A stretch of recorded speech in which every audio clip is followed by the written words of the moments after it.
At yun, may ipapaship po tayo ngayon.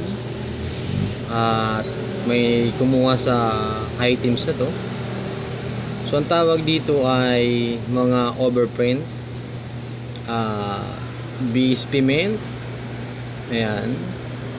So 100, ito yung national rice, national year of rice. Yun yung tinatawag nilang overprint. Yan. So may mga private overprint din, pero mas maganda yung BSP mint.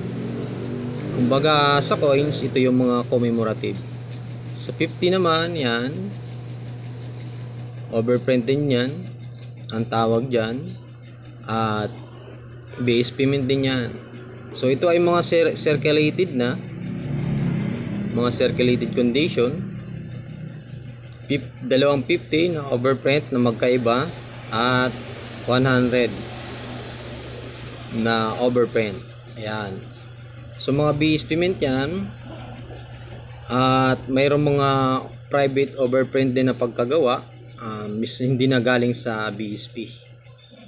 At itong Japanese Occupation na postage stamp, 1940s po ito mga to.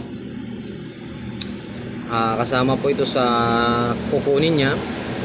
Ayan, mga ganda mong stamp po yan na Japanese Occupation. Ayan, ginawaan siya lang ng lagayan, pero mga mint condition yan, hindi talaga na ilagay sa mga sobre, kaya ginawaan siya ng lagayan para mas maganda. Ayan. Tsaka yung pagkadikit niyan is natatanggal din siya kung gusto mo siyang ilipat sa ibang lagayan. At ang lagayan na ito ay private design na yan. Itong lagayan na ito. Pero yung mga stamp, government talaga yan. Yung mga ano na yan, itong mga stamp na to. Ito po ay mga mint condition, pero mga luma na siya. So yun, ipapackaging natin para ipaship na. And then malapit lang naman, Quezon City to Cavite. At bukas marireceive nyo to kung ipapaship ngayon. So kung namimili din po tayo ng mga overprint sa lumang papel na pera, mga ganito, sa may mga mayroon, i-message nyo lang po yung FB page na ipipin ko.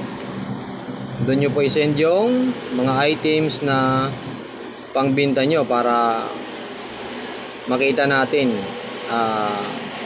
Mas maganda kung maganda yung pagka-picture para wala nang masyadong maraming tanong-tanong, no? Pag maganda yung pagka-picture, makikita ko agad yung items, picturean ng harap at saka likod, para malaman natin kung yun po ay may mga magandang added value. So yun, maraming pong salamat. At kung mayroon kayong pambinta, message lang po yung FB page ko, ipipin ko po dyan sa comment section.